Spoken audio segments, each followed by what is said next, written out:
jetzt im Interview von Claudia Meyer und Claudia Prommegger mit Herrn Paul Rudolf Beer, geboren 1915 in Wien, Aufnahme in Jerusalem am 30. November 1998. Ja, vielleicht könnten Sie vorweg einmal ein bisschen über Ihre Jugend in Österreich sprechen, wie Sie aufgewachsen sind und wie Sie die Situation während Ihrer Kindheit in Österreich erlebt haben. Wir waren sehr assimiliert. Ja, assimiliert. Bei uns zu Hause gab es Freitag kein Fleisch, weil wir eine katholische Hausgehilfin hatten. Wir haben Christbaum gehabt, ja, und Ostern und alles. Also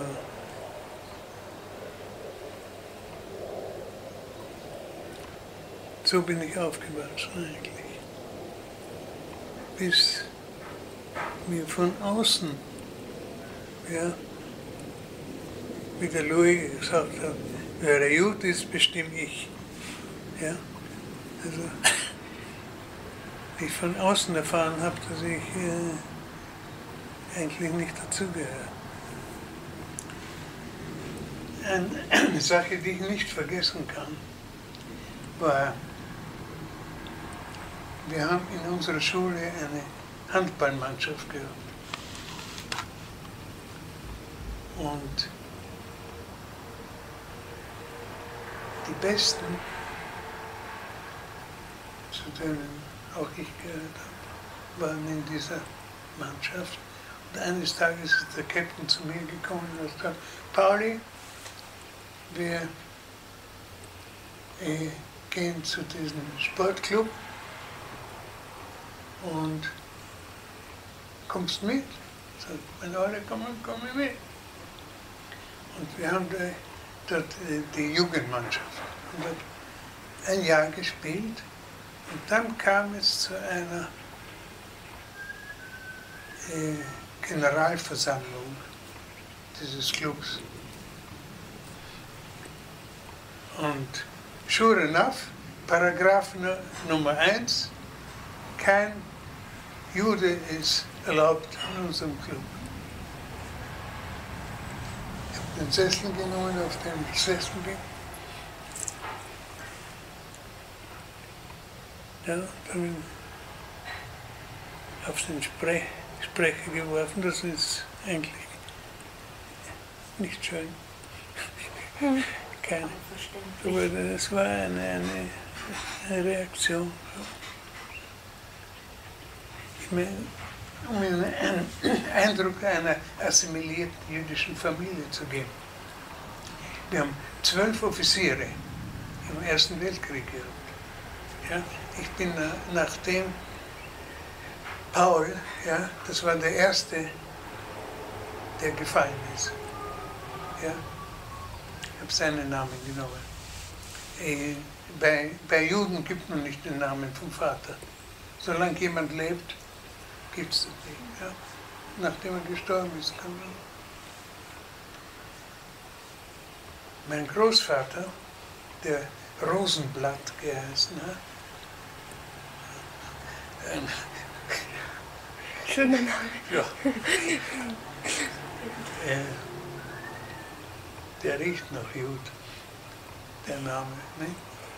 Hat in seinem Testament geschrieben, ich kann hier meinen letzten Willen nicht beenden, ohne des schämvollen Friedens von Versailles zu gedenken. Gott strafe England. Das war mein Großvater. Mein Vater war ein hochdekorierter Offizier, ja, kaisertreu, wollte den Otto von Habsburg zurück. Vater und Mutter sind irgendwo gelandet, ja, in Auschwitz oder irgendwo, ich weiß nicht.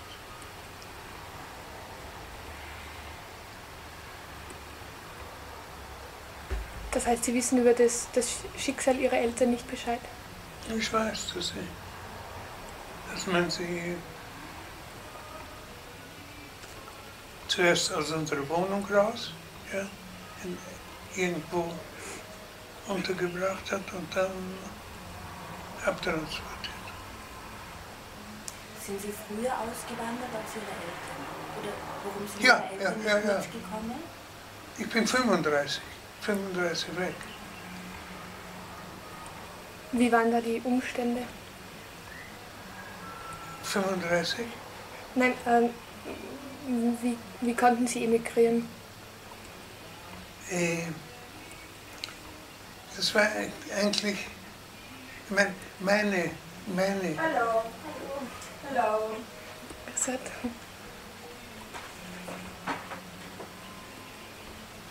meine politische Geschichte ist, ich war rot, ja. Habe Marx, Adler, Kapital gelesen, war Sportreferent im Verein sozialistischer Mittelschülerstudenten. Und die jungen Damen möchten gerne ein Glas Wasser haben. Auch, sicher gerne. Wasser.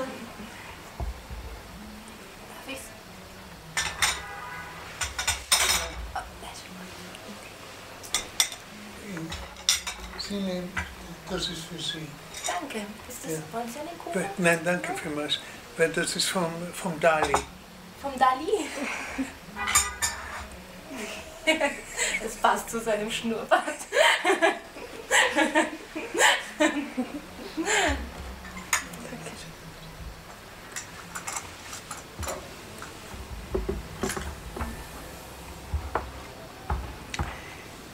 Ja,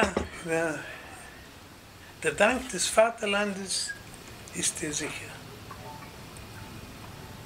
Das hat mir übrigens meinem Vater umgebracht, ja. Das hundertprozentige Bewusstsein, das ist nicht für ihn gemeint, ja. Haben das viele so empfunden? Nee, das war, das ist bestimmt keine positive Sache, ja. Und zwar, Das kann weg, gerne.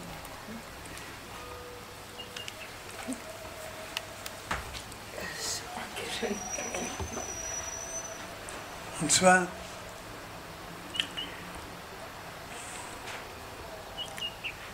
war ein gewisser Selbsthass vorhanden bei Juden, der noch immer vorhanden ist. Ein Selbsthass.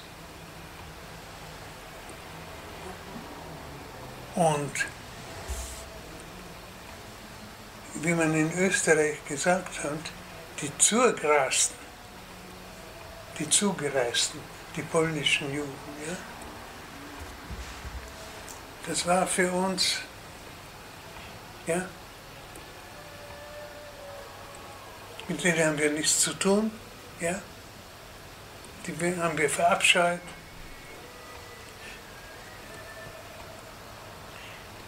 Und wenn ich eine polnische Jüdin geheiratet hätte, hätte mir mein Vater das sehr übel genommen. Wenn ich eine Christin heirate. Gab es da so große Unterschiede in der Kultur und im Leben Ja, absolut, ja. Assimiliert, 100%ig assimiliert. Auch im Freundeskreis von den Eltern. Ja. Päpstlicher zu sein wie der Papst. Ja. Nationaler zu sein, ja, wie die Nationalen.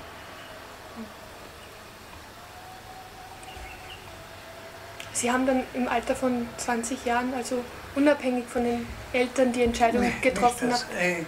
Es kam, wenn Sie die Geschichte Österreichs kennen, zu einer Februarrevolution,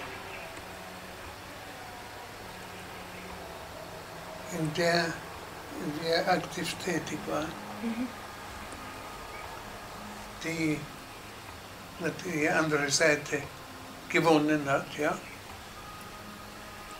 Und ich bin Untergrund gegangen. Wo ist bei mir der Untergrund? In mein Bourgeois-Haus, ja, wo der Vater ein Monarchist ist. Aber dann ist irgendwie, nachdem ich aktiver Sozialist war, ist irgendwie ein Vakuum eingetreten in mein Leben. Und da habe ich zufällig einen Freund, habe ich einen Jungen getroffen, der mein Freund wurde, dessen Vater Theodor Herzl gekannt hat, ja, und der Zionist war. So. Hey, Pauli, komm mit uns. Ja. Wir hatten eine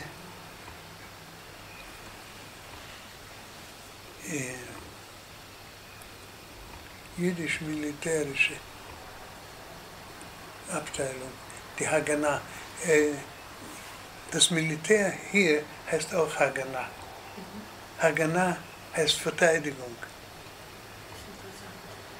Ja? Unsere Armee heißt die israelische. Haganah,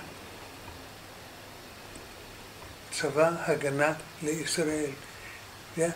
Die israelitische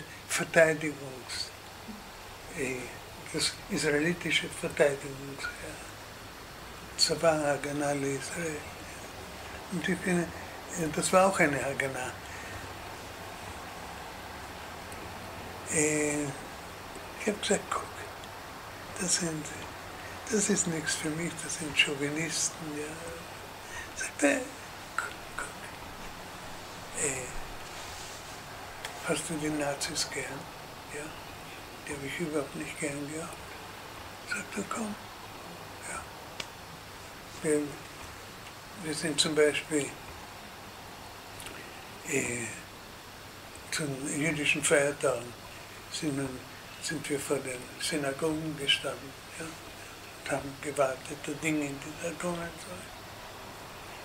Oder wenn ein antisemitischer Sportclub gegen die Hakoah gespielt hat. Ja. Und verloren hat. Hakoah? Na, Hakoah hat gewonnen, oder? Nein, nicht immer. Es war einmal war die Hakoah, glaube ich, waren sie haben die Meisterschaft gewonnen, die Fußballmeisterschaft. Ich habe einen Bericht darüber gesehen, ja? Deswegen habe ich nichts gesagt. Nein, das war einmal. Ich meine, die sind nicht besser wie die anderen. Ja, waren wir dort, damit keine Ausschreitungen geschehen. Oder Evask, ja, im Indianerbad in Wien.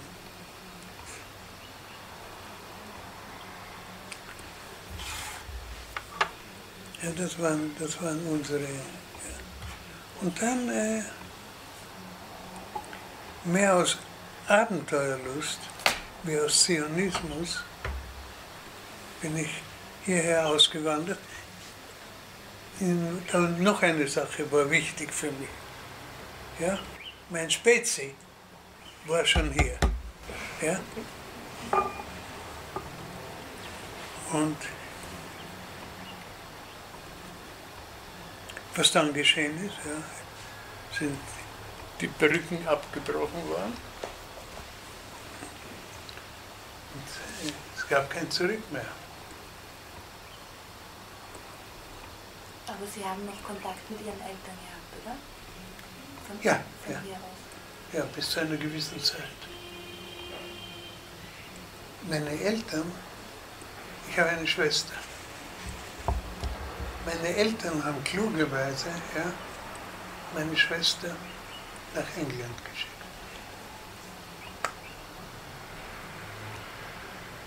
Und mit der habe ich die ganze Zeit, aber sehr sporadischen Kontakt gehabt.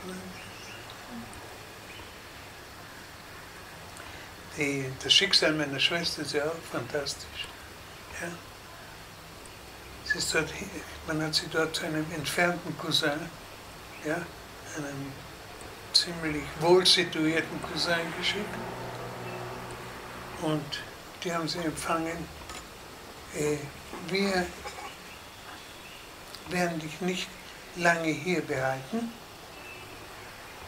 weil hier ist es so schön, dass du nicht mehr weggehen wirst. Und haben sie in ein Pensionat geschickt. Und jetzt ist Folgendes passiert. Dort war sie ganz allein. Die einzigen, die sich gekümmert haben um sie, waren die Quäker. Das ist so eine Art religiöse Sekte, oder? Ja, Guttuer. Mhm. Eine sehr, sehr sympathische Sekte. Sehr sympathische Sekte. Eine christliche Sekte. Mhm.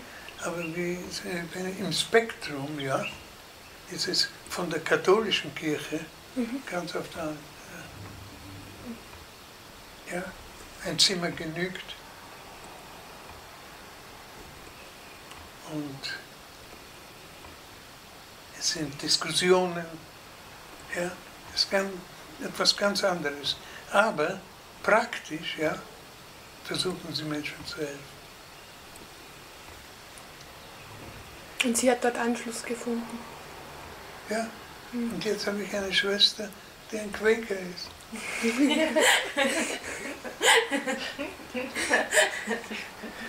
Sie hat einen geheiratet, ja, auch einen Quäker. Und sie lebt in England, oder? Ja, lebt in England.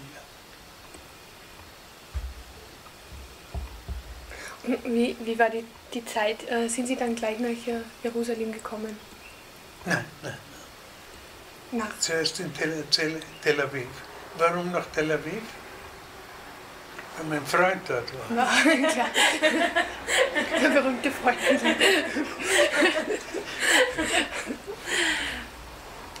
Und da habe ich meine Karriere begonnen als Lastträger.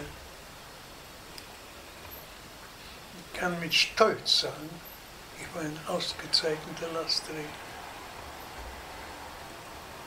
Und was haben Sie da gemacht? Einfach ganz Sachen irgendwo hingebracht? Oh, Umzüge. Ja, zuerst habe ich begonnen, im Hafen in Jaffa Zementsäcke zu schleppen. Und dann habe ich langsam eine Karriere gemacht und wir haben bei einer Firma gearbeitet, die Umzüge gemacht hat.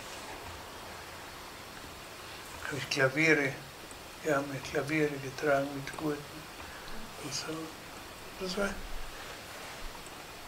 war insofern nett,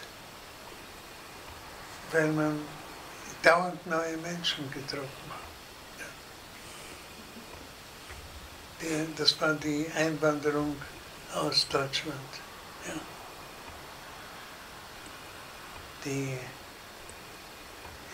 für die Österreicher gut finanziell stehenden deutschen Juden, ja, die da ankamen mit ihren großen Kisten.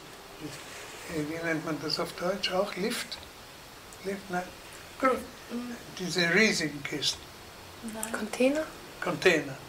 Container ist ein herrlich deutsches Wort.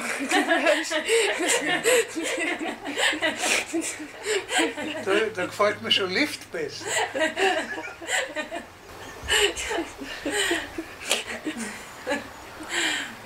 Ich glaube, ich kenne kein wirkliches Wort dafür. Ich kenne kein wirkliches Wort dafür. Nee. Auf jeden Fall, die sind damit gekommen und wir haben diese Umzüge gemacht. dann bin ich, da ist der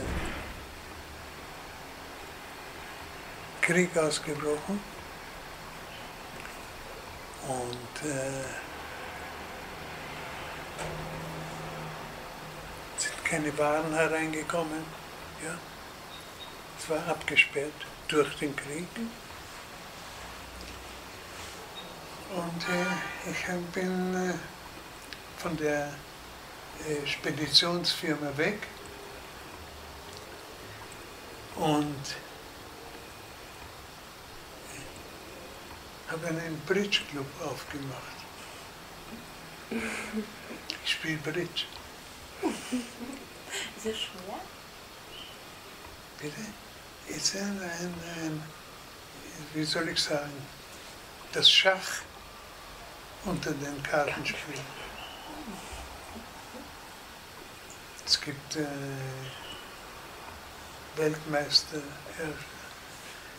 Meisterschaften im Bridge. Ich spiele noch immer Bridge. Und was ich Ihnen raten kann, ist, Sie haben noch Zeit, aber in einem gewissen Alter lernen Sie Bridge. Wir werden daran denken.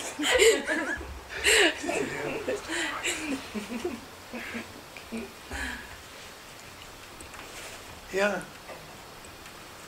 also da habe ich meine Karriere als Lastträger begonnen. Dann in der Speditionsfirma habe ich Karriere gemacht, war ein Lastwagenchauffeur.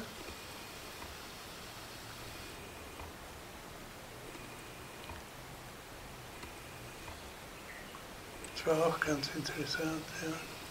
Wie war das eigentlich mit der sprachlichen Situation? Sie haben ja vorher nicht Hebräisch gesprochen, oder? Wer hat Hebräisch gesprochen? Die Firma, in der ich gearbeitet habe, waren alle Deutschsprechend. Ja. Und dann haben wir einige Jungs aus Polen bekommen, ja. Die haben Jiddisch gesprochen. Sie wissen, was Jiddisch ist? Ja. Jiddisch ist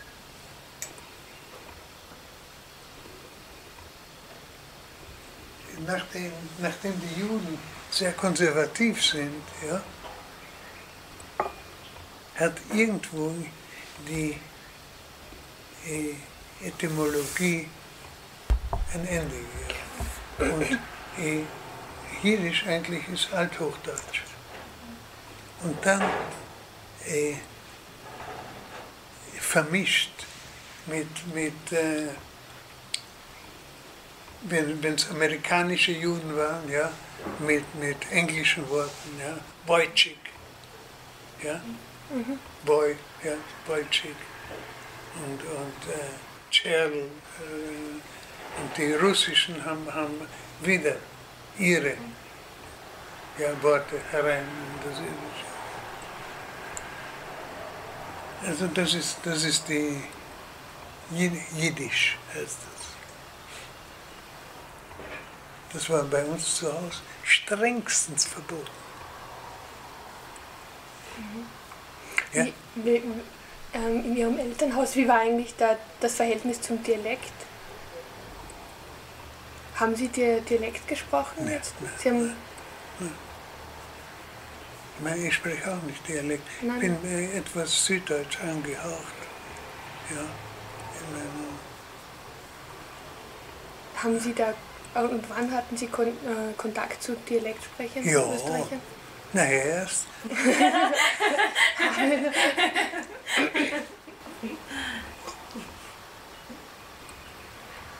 Sicher haben wir Dialekt gesprochen. Also unter Freunden beispielsweise haben Sie schon Dialekt gesprochen, Ja. aber im Elternhaus war es eher negativ angesehen oder einfach, da wurde kein Dialekt gesprochen? Das Thema wurde überhaupt nicht berührt. Ja? Jiddisch ja. Also, Ausschnitt aufgezeichnet. Ja? Ja. Die, wenn ich erlaubt habe, irgendwie, ja, irgendwie ist mir ein Wort, das Paul, du jüdelst! mein Lieber. Ja. Wien 7. im Sterngasse 35, 3. Stock, Tür 9. Wenn Sie mich anrufen wollen, B32 991. Sie haben das nicht vergessen, nicht einmal die Telefonnummer. Wir waren wirklich berührt, als wir so nach so vielen Jahren und nachdem so viel passiert ist, diese ganz exakte Adresse auf Ihrem Fragebogen gesehen haben. Es ist so ein absoluter Abbruch, so ein schneller, und der schien aber trotzdem Ja, ich bin typisch. Was mir die Jugend gemacht hat, das bin ich weiter. Ja, vielleicht politisch habe ich irgendwelche Entwicklungen erlebt. Ja. Ich will nicht sagen, ich bin klüger geworden. Ich bin älter geworden. Aber sonst glaube ich, bin ich ein absolutes Produkt aus Österreich. Ich küsse noch immer die Hand.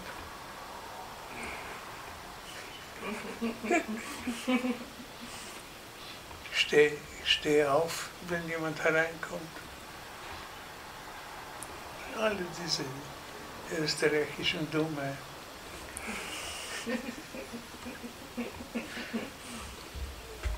Wie war Ihr Verhältnis zu Ihrer Heimat, zu Österreich nach dem Zweiten Weltkrieg? Wie stehen Sie jetzt, wie ist Ihr Heimatgefühl und Ihre Verbundenheit oder Nichtverbundenheit zu dem Land nach all dem, was geschieht? Das ist nicht leicht zu erklären. Das ist so und so. Mhm. Es ist eine mystische Angelegenheit. Ja? Die Relation zwischen dem menschlichen Wesen und dem Ort, wo es geboren wird. Ja? Die Gerüche von Österreich, ja? Das Grüne, der Dünger, ja? Wenn man auf das, alles das, ja? Das ist nicht auszuwischen. Auf der anderen Seite waren meine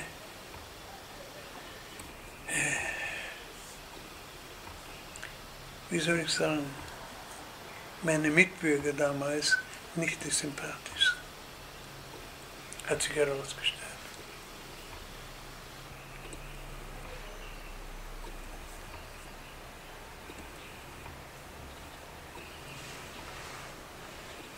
Aber Sie sind inzwischen schon immer wieder nach Österreich zurückgekehrt. Sie haben jetzt erst erzählt, Sie waren Ja, das erste Mal war absolut traumatisch.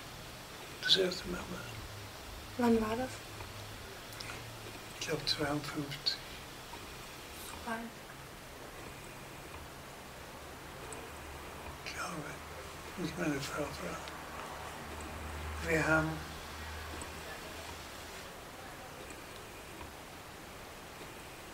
Wir sind heute noch nicht reich. Ja?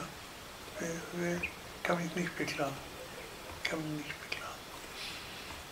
Aber damals waren wir arm. Wir haben begonnen wie Kirchenmäuse. Mit null. Kein Beruf, ja, nichts. Kein Dach über dem Kopf, kein Bankkonto. Nichts. Also die erste Reise, die wir damals gemacht haben, sind wir mit dem Schiff nach Italien. Und zwar, ich war mit 32 in einer Kabine, mit 32. Ja. Wenn es über 20 ist, spielt schon keine Rolle mehr. Und mein Bank war über dem Propeller irgendwie. Wenn der Propeller aufgehört hat zu gehen, bin ich aufgewacht. Und meine Frau war mit 8 Damen in einer Kabine. Und in Italien haben wir einen Secondhand Scooter gekauft. Und mit dem sind wir durch Europa. 6000 Kilometer auf dem Scooter.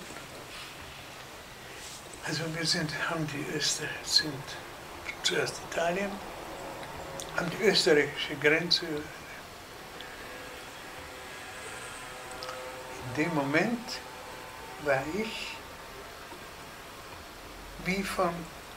ich musste, ja, ich konnte nicht aufhören, auf einer Lambretta ist nicht leicht zu sitzen, ja.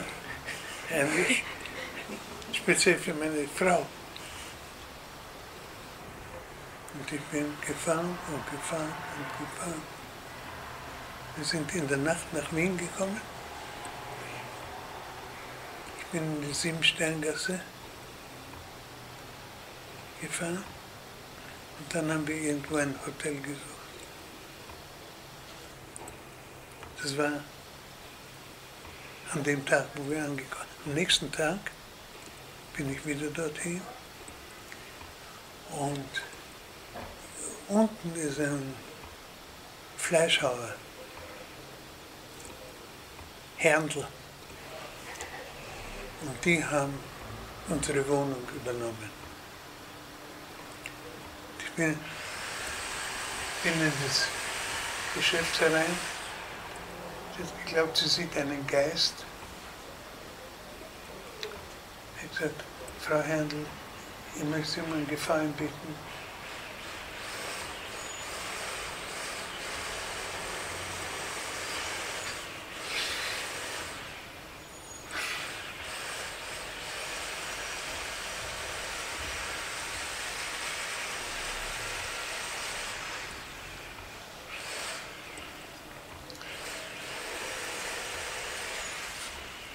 Sorry.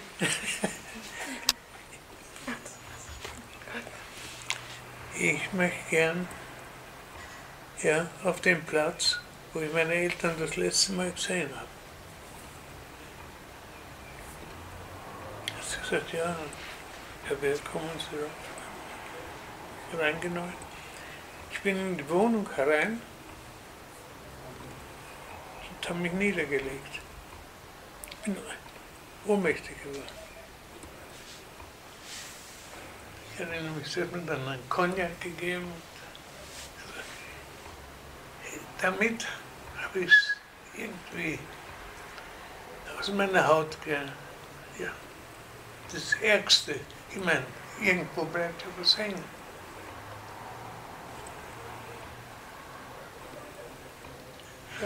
Das war die erste Begegnung. Aber dann, wie gesagt, hat sich eingeschaltet die Relation, die ich habe zu dem Boden, zu dem Land. Ja?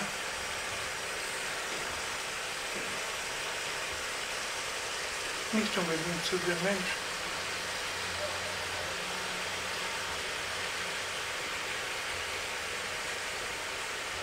Und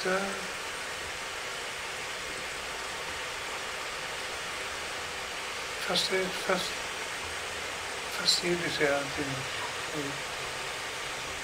ich nach Österreich, wenn wir Urlaub gehen.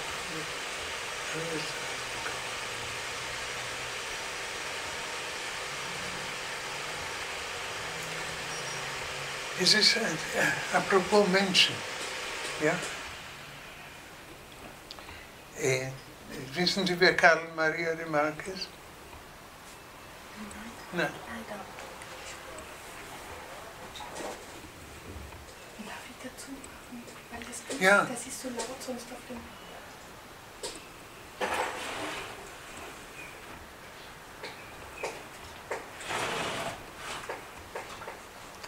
Vielleicht sieht sie hier auch.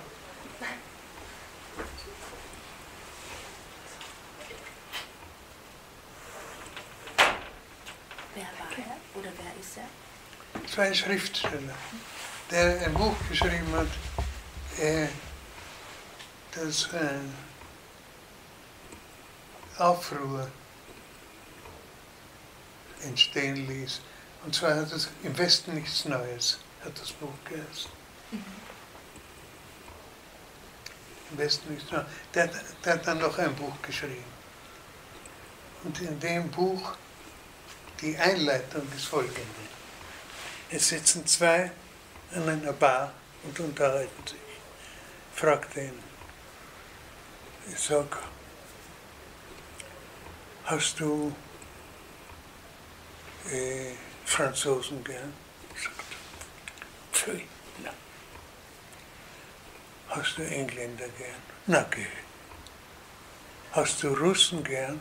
Na, schrecklich. Ja, hast du Deutsche gern? Na, überhaupt nicht. Sagt, na, wen hast du denn gern? Sagt er, meine Freunde. Der Freund kann sein, ein Franzose, ein Russ. Ja. Und ich habe eigentlich, wenn ich nach Deutschland oder nach Österreich komme, nur christliche Freunde. Wenn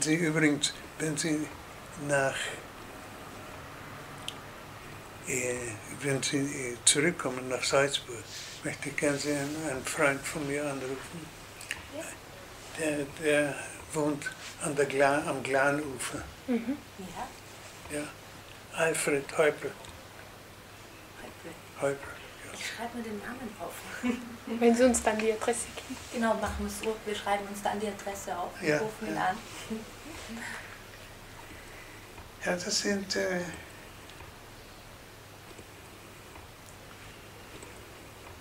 das ist meine Beziehung zu der alten Heimat. Und aber auch kulturell, ja, liegt mir das alles, was deutsch ist, viel mehr wie alles andere.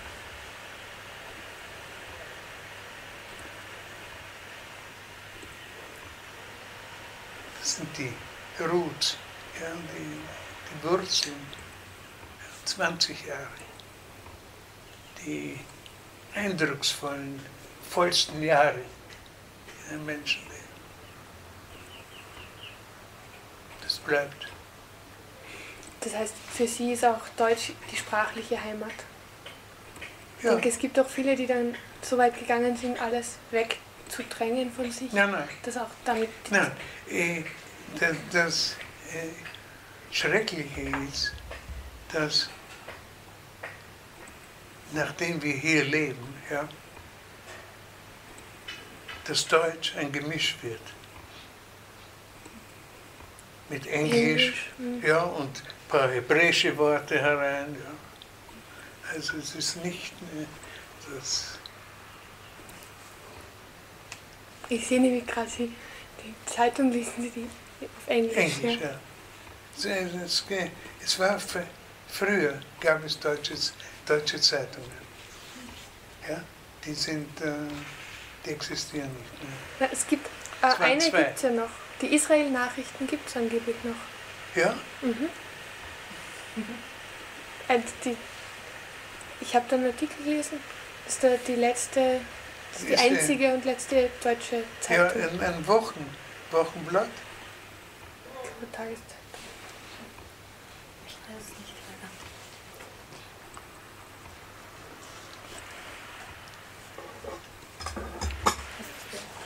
Nein, die Leute, die das lesen, ja, höchstwahrscheinlich kennen keine andere Sprache.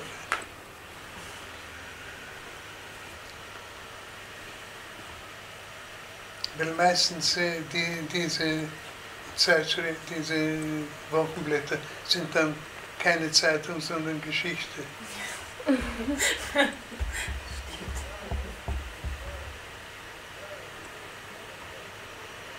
Englisch ist meine zweite Sprache geworden.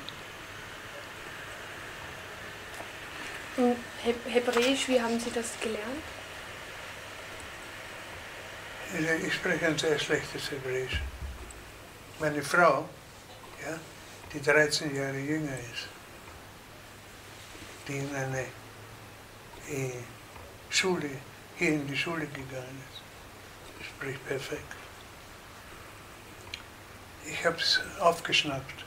Ja. Ich habe auch Englisch komischerweise aufgeschnappt, aber Englisch liegt mir viel besser.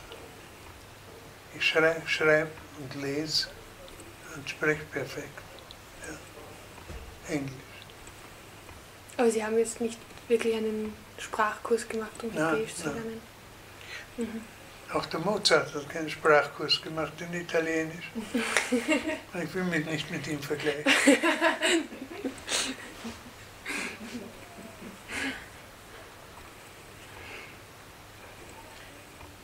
Wie der Mozart mein Alter war das schon 60 Jahre tot.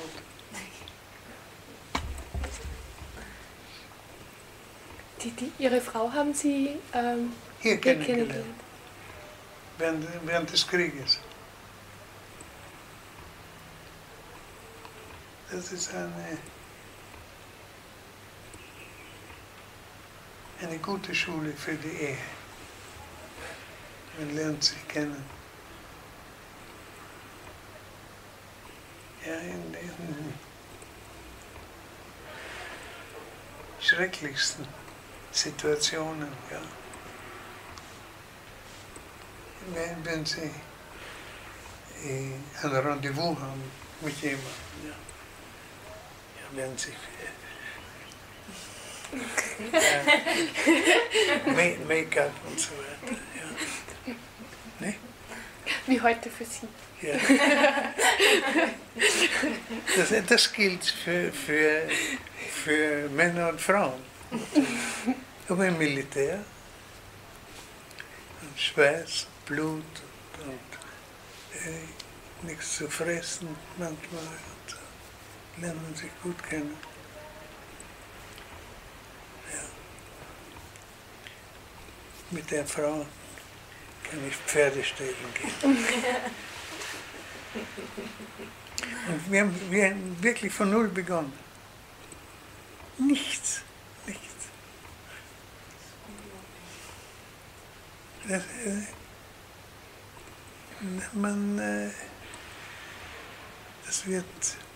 ist was Gutes. Das ist was Gutes daran.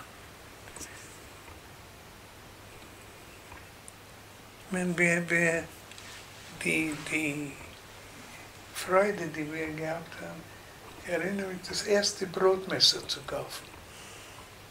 Ja, wir haben ein Brotmesser. Das war was. Heute, die Jugend ist blasé. Man beginnt schon ziemlich weit oben. Meine Tochter, ja, hat die Wohnung bekommen und hat ein Auto gehabt. Ja.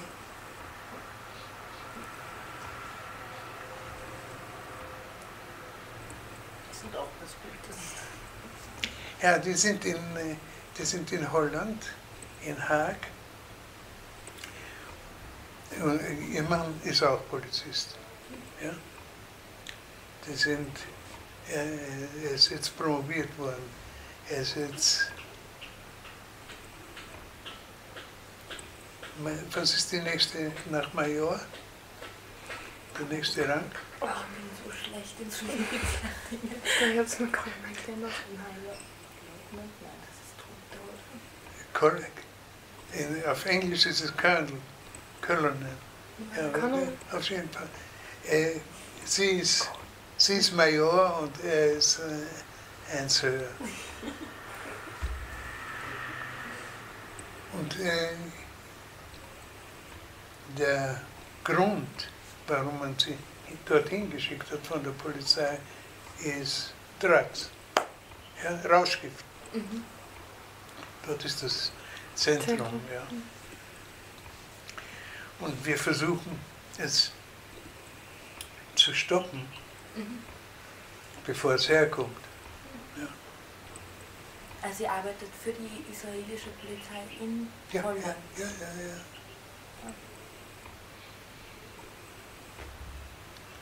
Das ist ganz interessant. Sie ist deutschsprachig aufgewachsen. Wie sind die Kinder eigentlich dann groß geworden? Mit welchem sprachlichen Umfeld? Das ist interessant. Wir haben mit dem Jungen, ja, der ist der Ältere, 4 Jahre Unterschied, haben wir Deutsch gesprochen. Bis wir auf Urlaub gefahren sind und haben das Kind zu einer Freundin gegeben für 2 Monate. Und dort die anderen Kinder haben gelacht, ja, wie er spricht. Das war das Ende von Deutsch. Und meine Tochter hat es irgendwie aufgefallen, aber sie spricht elend, ja. Beim Sohn ist es wieder zurückgekommen. Nicht, dass er gut Deutsch spricht, aber er kann sich auf Deutsch verständigen. Und sonst haben Sie Englisch gesprochen oder mit den Kindern später? Nee. Nein. Hebräisch. Ja, mit meiner Frau Deutsch. Wenn wir zu Tisch gesessen sind, ja. Mit meiner Frau Deutsch und Kindern Hebräisch. Das ist sehr kompliziert.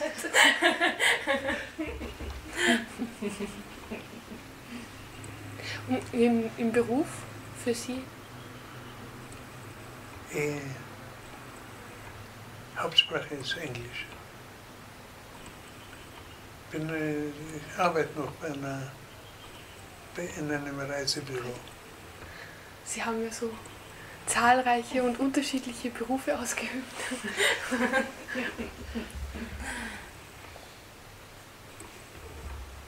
Welche Berufsträume und Wünsche hatten Sie eigentlich in Ihrer Jugend? Können Sie da jetzt ein Resümee ziehen? Nein, ich wollte Ingenieur werden. Ich bin auch auf die technisch-gewerbliche Bundeslehranstalt in der Schellinggasse gegangen. Von dort ist der einzig Berühmte, der dort herausgekommen ist der Professor Suchenwirt. Ja. Suchenwirt war irgendein Minister, ein Naziminister geworden.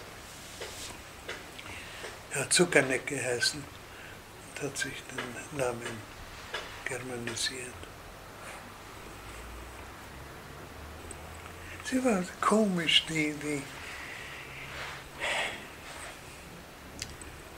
ich an die Zeit in der technisch-gewerblichen Bundesanstalt denke.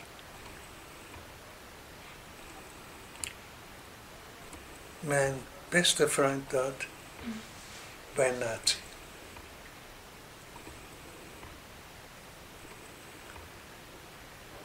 Fantastischer Skifahrer. Stechelin hat er geheißen.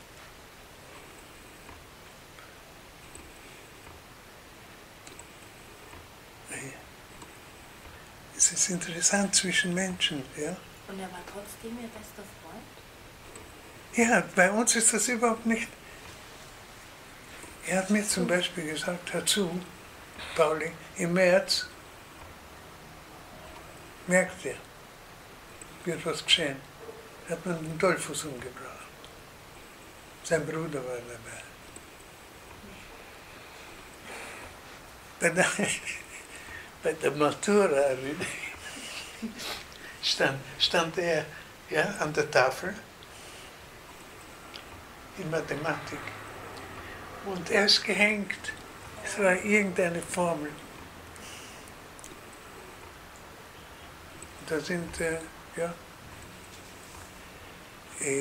die Professoren, die das bewachen und die prüfen. Und ich bin auf einen der Professoren, der ganz nahe an ihm stand, bin ich auf ihn zugegangen und habe ihm die Formel gesagt, dem Professor, ganz laut. Der hat glaubt, na was ist der? Ist der deppert? Der rettende Strohhalm für den Freund. Ja, er hat's geschnappt. Ja, also ich war in der Schellinggasse hat man einen Skikurs gemacht für die besten Skifahrer der Schule. 24. Ich war drunter, unter denen, aber ich war dem Können nach, war ich Nummer 24. Ja? Und der einzige Jude. Wie viele Juden waren da in der Klasse? Ich glaube noch einer, der Reinfeld. Ja.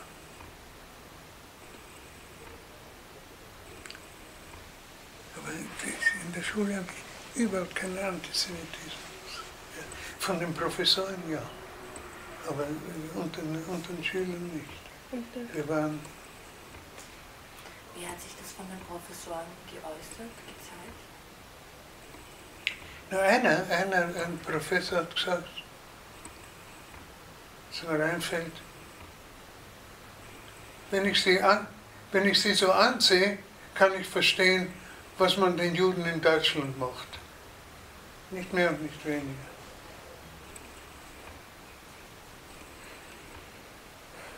Ja, also bin ich mit denen auf den Skikurs gefahren.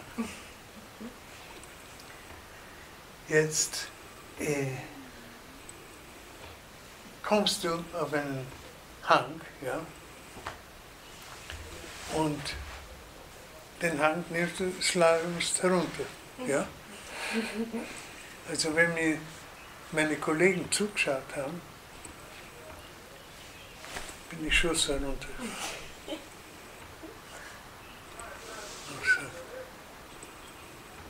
Skifahren kann man nicht, aber Courage hat er.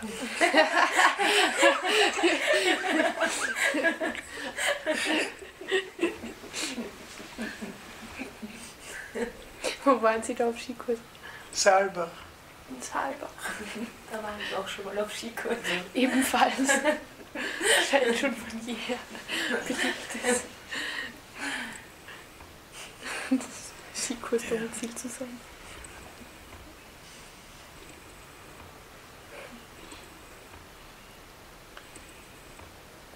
Also das, wie Sie aus dem, was ich geschrieben habe, ja, sehen können, ja, ist das sehr abwechslungsreich.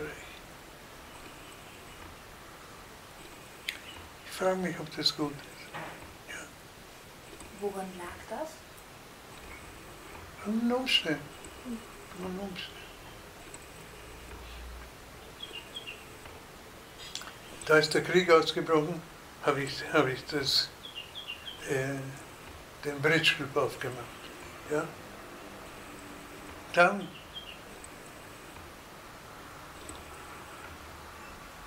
wann bin ich rein?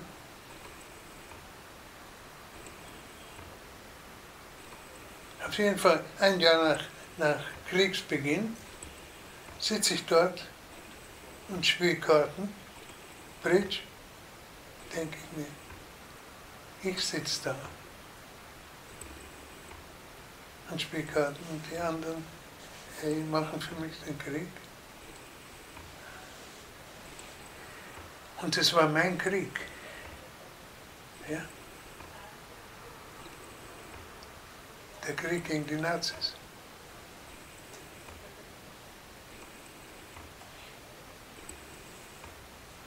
Bin eines Morgens habe ich den Bridge Group sein lassen. Und habe mich gemeldet in der englischen Armee. Wenn mein armer Großvater das wüsste, würde im Grab rotieren.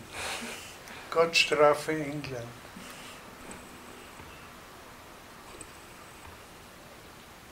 Ja. Waren Sie zu der Zeit schon verheiratet? Als ich zurückkam, ja, bei der hat sie den Bridge Club zugrunde gerichtet. Ja.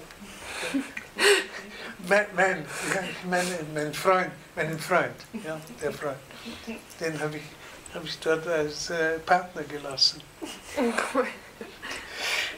Ich bin zurückgekommen. Ja, wenn du aus dem Militär kommst, geben sie dir Geld.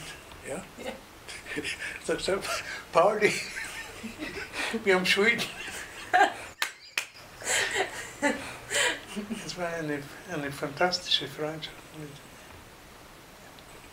Wir haben alles geteilt. Wir haben alles geteilt.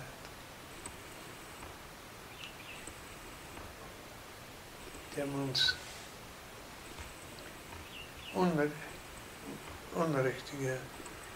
ungerechterweise haben sie uns verdächtigt,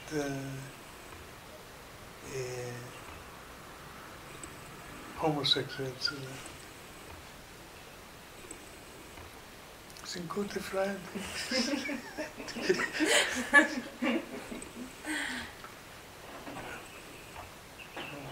Haben Frauen immer sehr geliebt.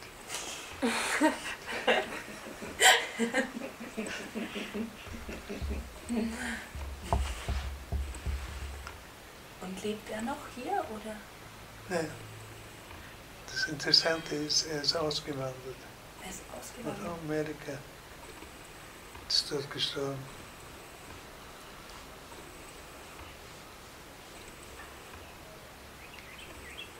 Seine Frau besuchen wir jedes Jahr in Florida.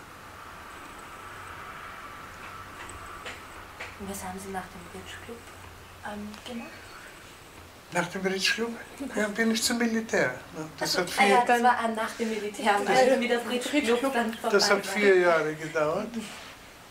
Und nach den 4 Jahren bin ich zurückgekommen und habe gedacht, jetzt der Krieg hat so viel zerstört. Man baut, ich will ins Baugewerbe gehen. Eine Naivität, die nahezu rührend ist. Ja. Eine gewisse Logik, oder?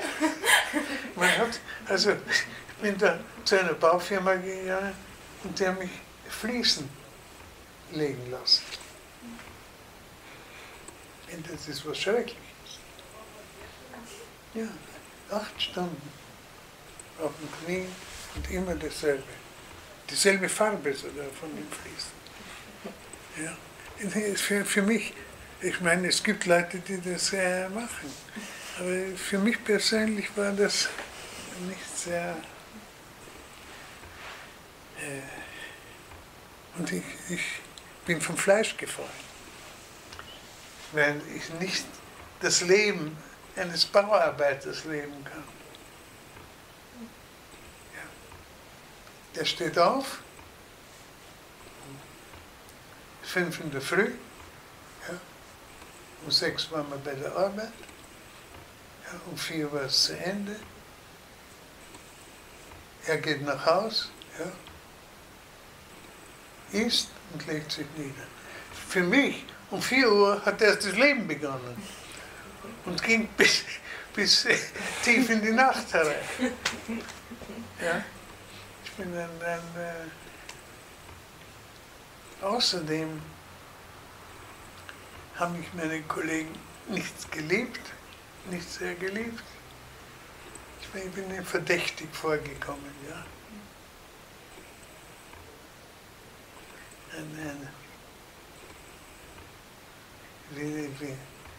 Wie man in kolloquial Hebräischen sagt, intelligent, ja, Ja, ein Gescheiter. Ein Gescheiter. Die haben mich nicht gern gehabt. Bis eines Tages um 10 Uhr sind wir gesessen und haben unser Frühstück gehört. Und da kam irgendwie die Rede auf Gefängnis. Ja? Und ich gesagt, ja. Ich bin auch 3 Jahre gesessen. Ja? Was ist denn? Sag ich habe einen umgebracht. Totschlag. Seitdem bin ich akzeptiert gewesen.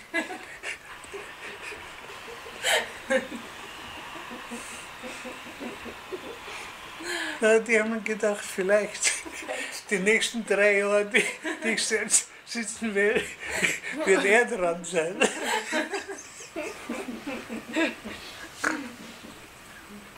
Also das war das. Und wie gesagt, ich bin am Abend an der Bar gesessen und so weiter. Dort habe ich einen Engländer getroffen, dem ich gefallen habe. Der hat gesagt, er macht jetzt ein Business auf, Food Products. Ja? Das heißt Puddingpulver und Kakao und ja, Zuckerpacken und so weiter. Ja. Habe ich das Baugewerbe aufgegeben. Und jetzt habe ich mich einen Crashkurs selber, ja, ich habe angefangen, Bücher zu lesen über Food Chemistry. Wie übersetzt man das? Die Chemie des Lebensmittelchemie, ja. Und nach einiger Zeit bin ich dort Manager geworden in der Lebensdorf. Also was die Umstände, ja. Wir haben, unsere Kunden waren die Araber. Die Araber aber haben nicht bei Juden gekauft, bei jüdischen Firmen. Die Firma, unsere Firma hat Marshalls Middle East geheißen. Und wir haben eigentlich in den arabischen Teil, das war Kontrabande. Ja, und es war gefährlich, die Waren herüberzubringen. Ja, wir haben zum Beispiel israelische Schokoladen. Ja, die Packung hat gesagt, produced especially for Marshalls Middle East. Also eines Tages ist mein Boss gekommen und hat gesagt, hör zu, Pauli, vielleicht ist es gescheiter, wenn wir unsere Fabrik nach Jaffa bringen. Ja? Dann haben wir nicht diese ganzen Schwierigkeiten. Was sagst du? Sag ich. Stimmt, ja, das ist absolut richtig. Ja, machen wir es. Also haben wir uns dort einen Platz ausgesucht. Ja, alles war fertig zur Übersiedlung. An demselben Tag sind die Unruhen ausgebrochen. Und er hat mich angerufen und gesagt, Paul, it's rather hot over here. But it will cool down in a couple of days. Anyway, I've never seen him since. Ich habe ihn nicht mehr gesehen. Meinen Boss. Er ist von Jaffa dann nach Beirut und wir haben noch telefoniert. Er hat mir Auftrag gegeben, die Firma zu stornieren. Ja, das habe ich gemacht. Also, jetzt, wir haben gefragt, wieso hast du so viele Berufe? Ja? Also das war das Ende. Und jetzt ist da, was wir, die Israelis, den Befreiungskrieg nennen. Die Araber nennen das nicht den Befreiungskrieg. Nein, in keiner Weise. Die nennen das die Katastrophe. Es ist auch eine Katastrophe für mich. Es sind zwei Völker, die denselben Platz ihre Heimat nennen. Ja? Und obwohl sie Cousins sind, ja, nicht immer in der Familie verträgt man sich so gut. Also so ist die Situation.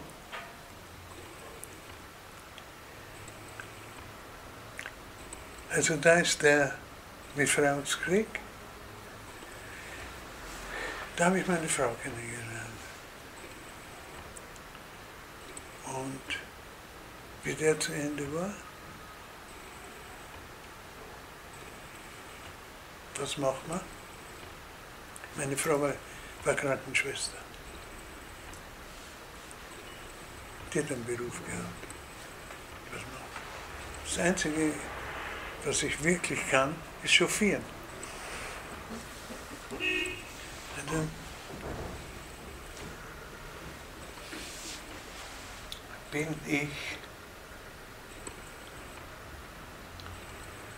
habe ich einen Job als Chauffeur gefunden. Lastwagenchauffeur. Genau.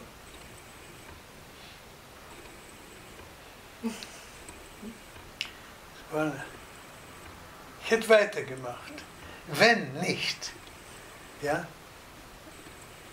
ein Freund von mir, der ein Blumengeschäft hatte, aber Schauspieler war,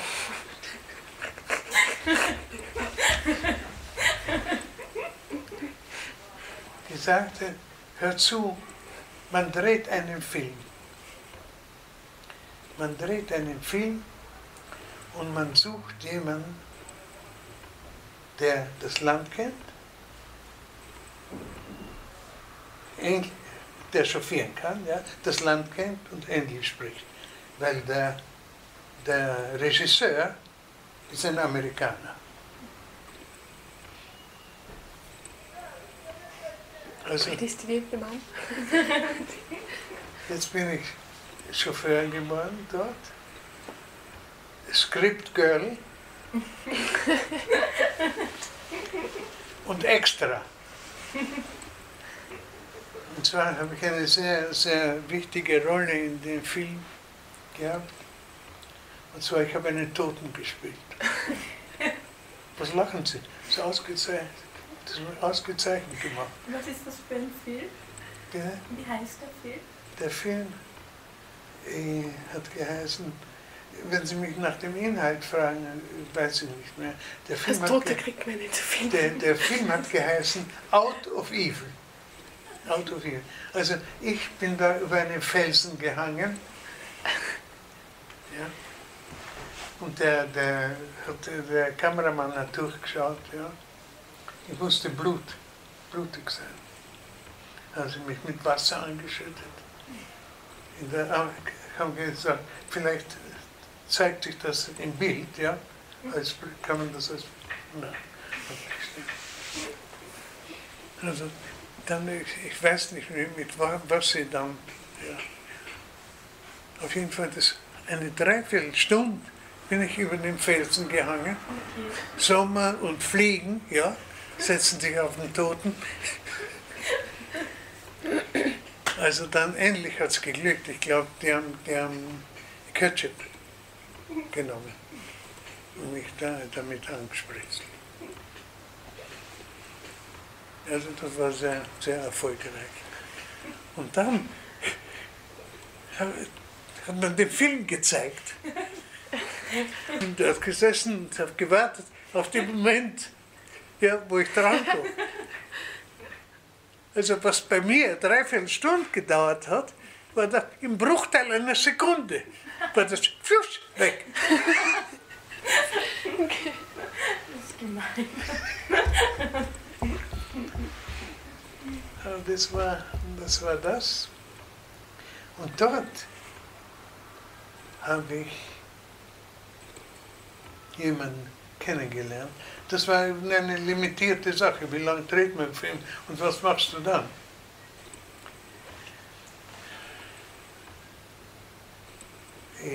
Dem Regisseur habe ich sehr gut gefallen und er hat beim Direktor, ja, bei dem Producer von dem Film, der einen hohen Job gehabt hat in der Jewish Agency. Sie wissen, was die Jewish Agency ist. Eine Vermittlung, oder? Bitte? Eine Art von Vermittlung? Nein. Jewish Agency war die jüdische Regierung in der Regierung. Ja? Und zwar, wie die Engländer noch hier waren, gab es in der Jewish Agency einen Prime Minister, ja, der Chairman, und dann einen für äußere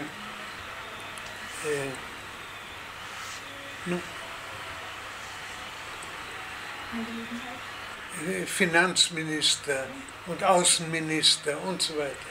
Ja? Innerhalb des englischen Mandats. Und wie das englische Mandat aufgehört hat, meistens, wenn ein neuer Staat entsteht, ist ein Tohu Wabohu. Die Leute haben sofort übergenommen und sind die Regierung geworden. Damals war Ben Gurion, ja, war der Chairman of the Jewish Agency. Ja. Die ist übrigens gleich hier oben. Das ist ein historischer Bau, ist im ein ovales Gebäude. Und nachdem die Regierung entstand, ja, hat die Jewish Agency, die jüdische Agentur, übernommen die Verbindung mit der Außenwelt. Ja?